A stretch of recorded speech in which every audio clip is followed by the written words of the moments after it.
बोल जयकारा बोल मेरी श्री गुरु महाराज की जय। सौभाग्यशाली गुरुमुख हो। सन 1945 में आपके पिताजी ने कहा कि हम तीर्थ यात्रा करना चाहते हैं, आप हमारे साथ चलें। आपने पिताजी की आज्ञा स्वीकार की और उनके साथ चल दिए। पहला पड़ाव काशी में था। काशी में अधिकतर मंदिर शिव जी के हैं।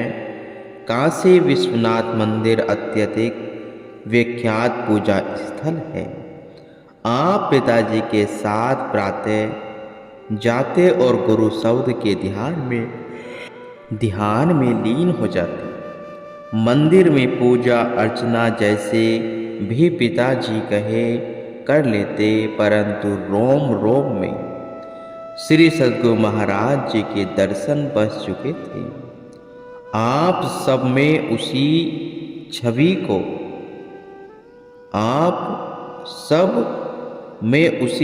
को निहारते। काशी में रहने वाला एक भगवान शिव का पूर्ण आस्था रखने वाला एक भक्त था। वह प्रातः नित्य नियम से मंदिर में शिवलिंग पर जल चढ़ाने आता था। आपको वहां समीप बैठकर उसकी आत्मा प्रफुल्लित होती और ध्यान आपकी ओर खींच जाता।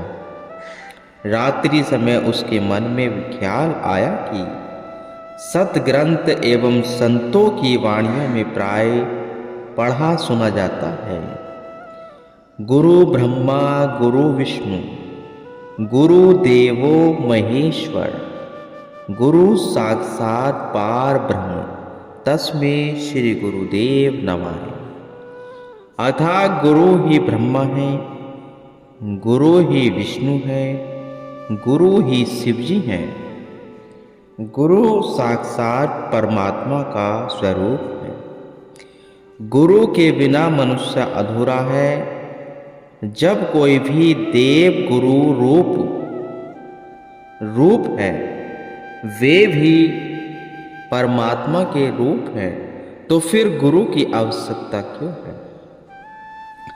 आज तक मैंने न पढ़ा है न सुना है कि गुरु संत भी कभी शिव बनते हैं या उस रूप को धारण करते हैं। इन्हीं विचारों में उसे नींद आ गई।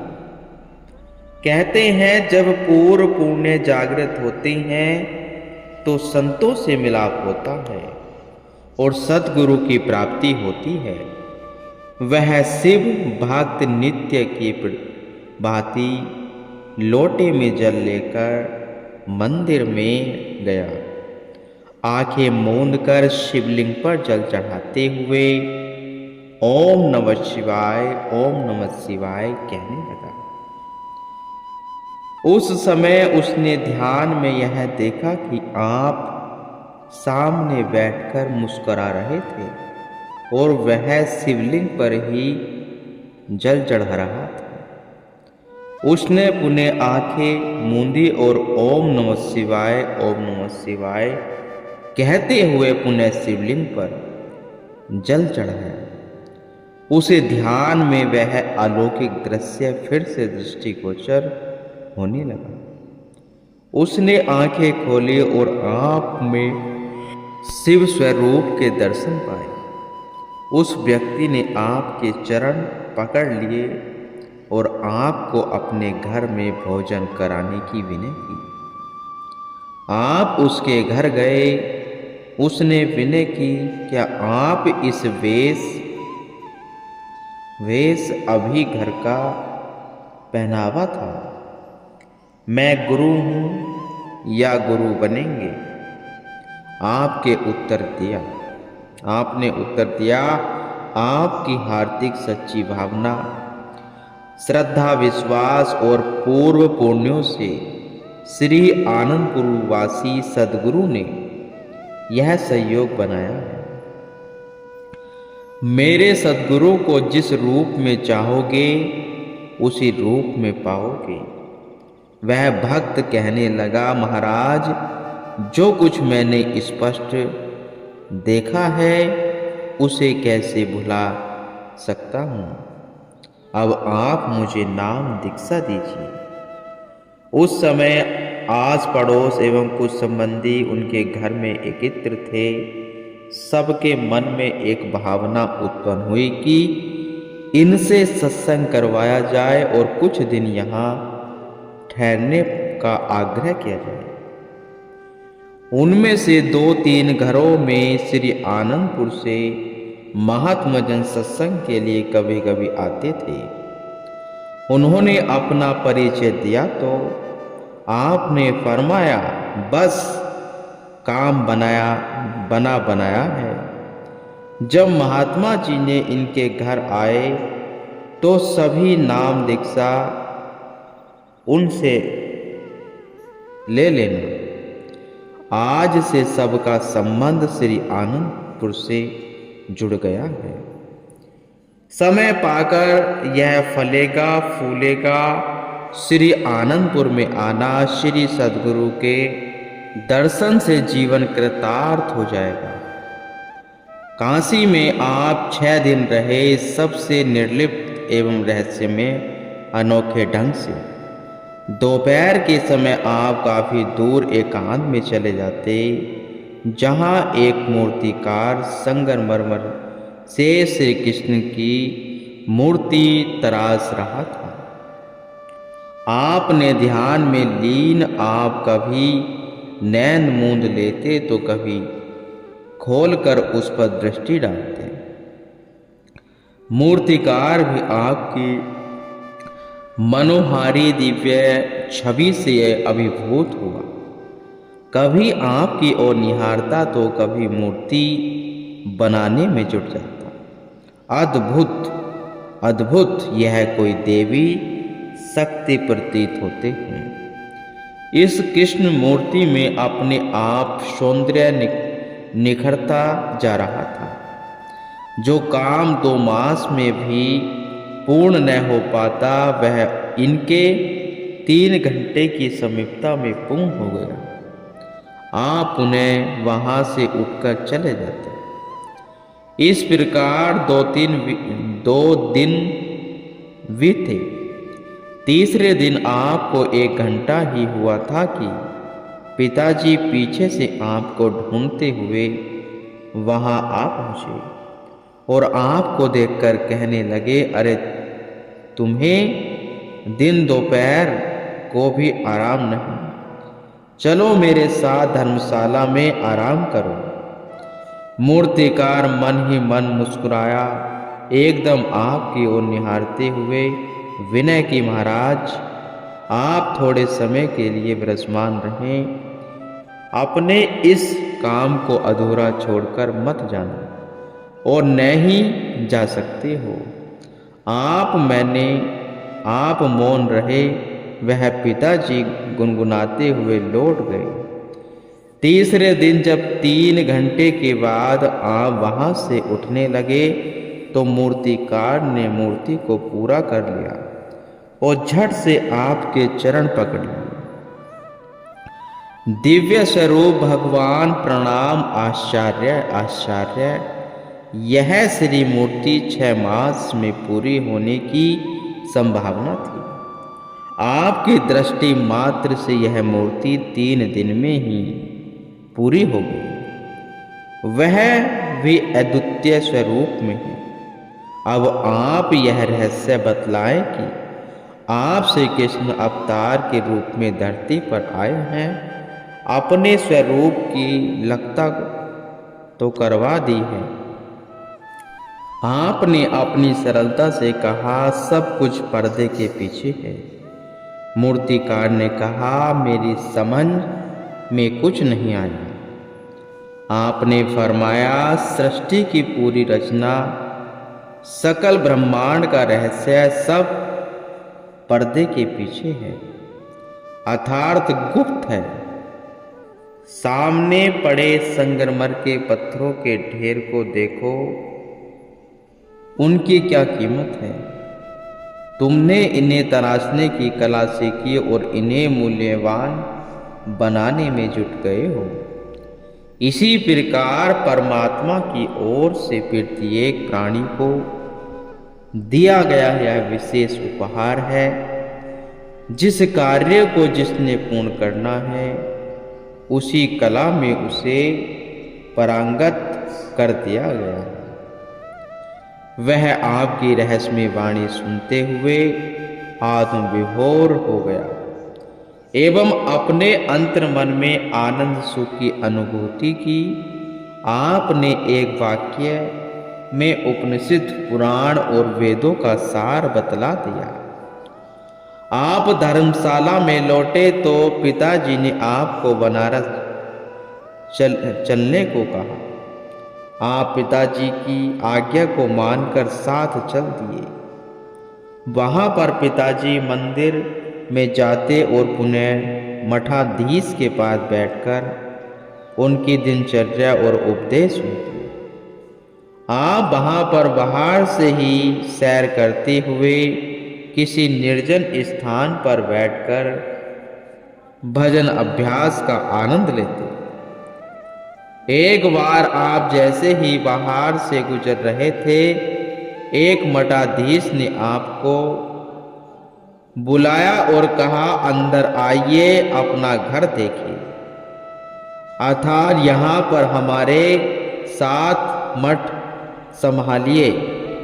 क्योंकि 2-3 दिन से जैसे ही वह आपको बाहर से निकलते देखते, उसका ध्यान आपकी ओर केंद्रित हो जाता और उसे आप में कुछ विशेष दिखाई देता।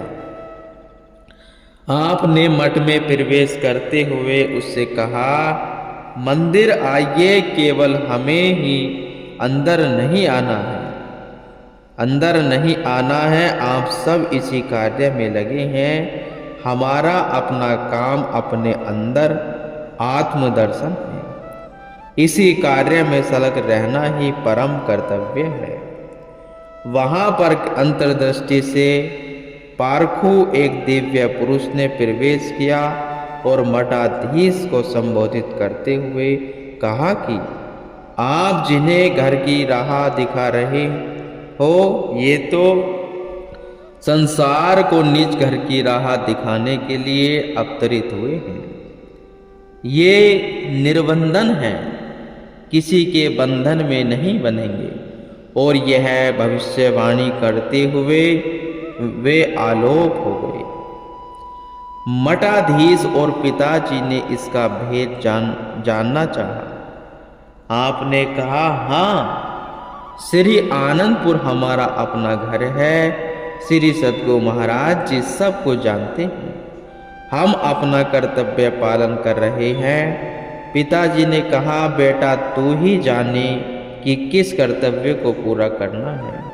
हम तो तीर्थ यात्रा में भगवान की गुणगान एवं कथा कीर्तन का आनंद ले रहे हैं। बनारस के पश्चात आप अयोध्या गए। वहां भी सबसे न्यारे बन स्वयं को कहीं भी मंदिरों में प्रकट नहीं किया। आपको सत्संग उपदेश देना या कहीं उपदेशों के समीप जाना अधिक नहीं सुहाता था। जहाँ कहीं रामायण कथा अथवा सत्संग प्रसंग चल रहे हों, वहाँ कुछ समय बैठ जाते। इस प्रकार कहीं 5 दिन तो कहीं 7 दिन साथ निभाते रहे। एक दिन प्रातः आप सरयू के तट पर सैर कर रहे थे। एक बुजुर्ग ब्राह्मण लाठी के सहारे चलता हुआ आपके पास पहुंचा। चरणों पर मस्तक धरा और विनय की, वाह राम जी, रूप तो अपना प्रकट कर अंतर मन को हर्षा दिया है, परंतु धनुष बाण लक्ष्मण और सीता जी को कहाँ छोड़ आए? अकेले ही सैर कर रहे हैं। आपने फरमाया, ब्राह्मण देव, केवल आपके लिए ही हमें तीर्थ यात्रा पर आना पड़ा। याद करो, उसके मस्तक पर हाथ रखा। आपकी विनय पर हमने आपसे वायदा किया था कि आप कलयुग में दर्शन पाकर निर्वाण पद प्राप्त करोगे, सो आप घर में जाकर इसकी चर्चा मत करना। भगवान किसी रूप में हर युग में प्रकट होते हैं। भक्तों वह प्रेमियों के साथ उनकी भावना अनुरूप लीला करते हैं। वह ब्राह्मण आत्मविभोर हो घर गया और इस दिव्य स्वरूप को हृदय में अंकित कर तीसरे दिन परम धाम सिधार गया, जहाँ योगी ऋषि मुनि पहुँचने के लिए ललायत रहते हैं। इसके पश्चात आप अभी लखनऊ पहुँचे ही थे कि आपने पिताजी से कहा कि हमारा दिल इन तीर्थों से भर गया है, अब हमारा श्री आनंदपुर जाने का मन है। आगे गया आधी कहाँ भी जाने को मन नहीं है। अनमने मन से समय बिताना, समय व्यर्थ करना, आगे की यात्रा फिर कभी कर लेना। अब शीघ्र ही घर लौट चलो। श्री आनंदपुर की सेवा एवं श्री सद्गुरु महाराज जी के श्री दर्शन की तड़प आपको विभल बनाए रखती थी। आप पिताजी को साथ लेकर लखनऊ से सीधा कलकत्ता में बड़े भाई साहिब जी के पास आए। आपने उनसे पूछा कि यहाँ कोई पास में श्री आनंदपुर का सत्संग आश्रम है? हमें सत्संग के बिना कुछ नहीं सुहाता। ऐसा लगता है कि मानो हम अपनी किसी निजी पूंजी से वंचित हैं। अतः अब हम कुछ समय श्री आनंदपुर में जाकर श्री दर्शन वह सेवा का लाभ प्राप्त करेंगे। आप श्री आनंदपुर से ही श्री दर्शन करके मियांसा मीरपुर लाहौर छावनी में लौट आए।